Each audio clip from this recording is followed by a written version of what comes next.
Hi, it's Kino. I'm here on beautiful Waiheke Island in New Zealand. We just finished teaching an awesome workshop, and today's class was about backbends. Now, backbending tends to bring up a lot of emotions, and emotions definitely help the body speak to you. Now, one thing that I've learned from practicing and teaching is that when the body does actually start speaking, it's really important that as a student, you listen. Not only does the body contain, its myriad of physical sensations, like you can get sensitive to whether a muscle is sore or tired or potentially on the road to injury, and then you can listen and back off and adjust your practice. But there are also stored emotions and thought processes that are held within the body and held within our postural patterns. So when you're practicing, these things that are stored in our consciousness often get revealed. And sometimes that's a little bit scary. So when the body starts talking to you, the yoga practice can be a tool for you to listen to the deeper inner world, for the things that are actually deep inside of your consciousness, that on a daily level, when you're driving your car and you're going around, you might not actually tune into. So when you use the tool of asana, it's a mirror for the deepest part of your soul, the deepest part of your consciousness.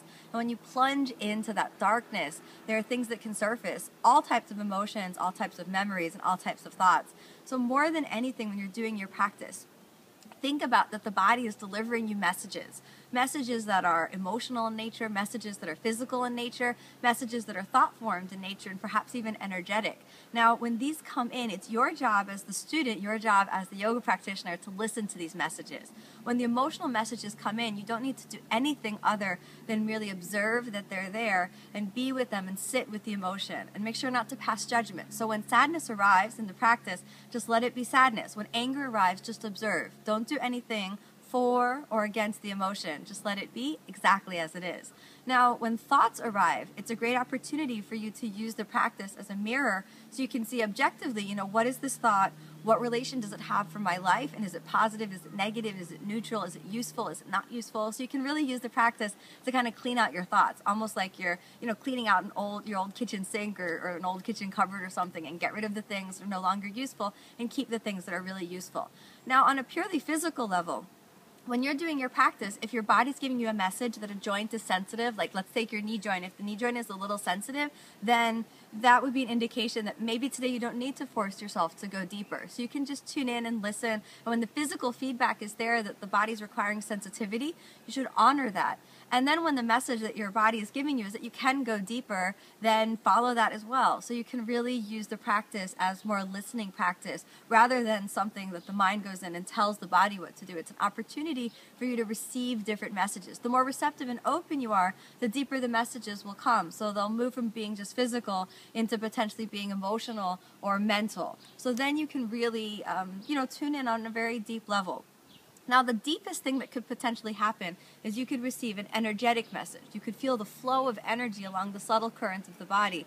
You could almost feel the emptiness that's inside of every person. Not emptiness in a negative way, but emptiness as though that's simultaneously full of everything. I don't know if that really makes sense, but the emptiness that's inside is also about the silence that's inside. And when you tune into that, the subtle flow that's available on our energy body can really start to be felt on a real and tangible level.